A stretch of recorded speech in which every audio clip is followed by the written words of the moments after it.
भोले बाबा के हो। जल ढारा बात ये सैया भोले बाबा के हो। भीड़ बाका चाइन मोड़ा गगरी फाइन फुटी दाबा के हो।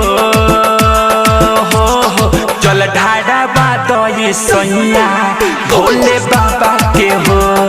जल ढारा बात ये राजा भोले बाबा के हो।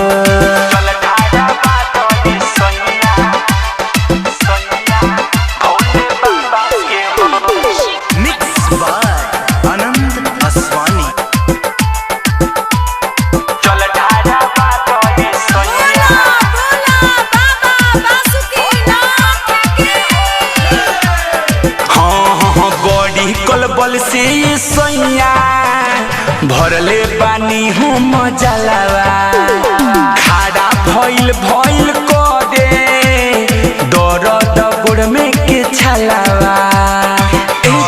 सुनी ना हाँ बड़ी कलबल से सैया भरले पानी हम जलावा।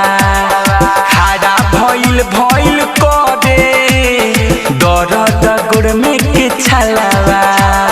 धर कैसे घाड़ा भारी लागेला बड़ा बात तांबा के हो।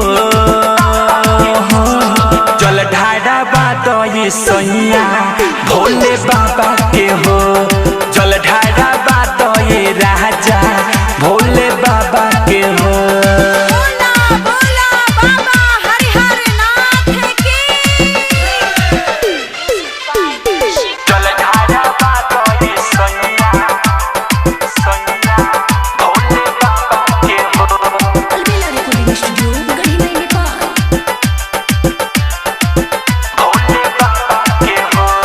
राइटर अजय चन्नत सब बुझ हमर मजबूरी। अलबेला झक के तू देख बाबा बाड़ी कितना दूरी।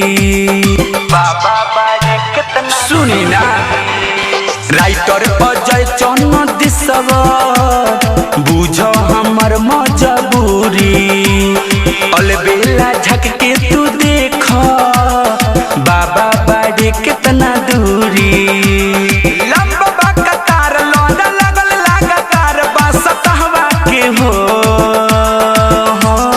जल ढारा बात ये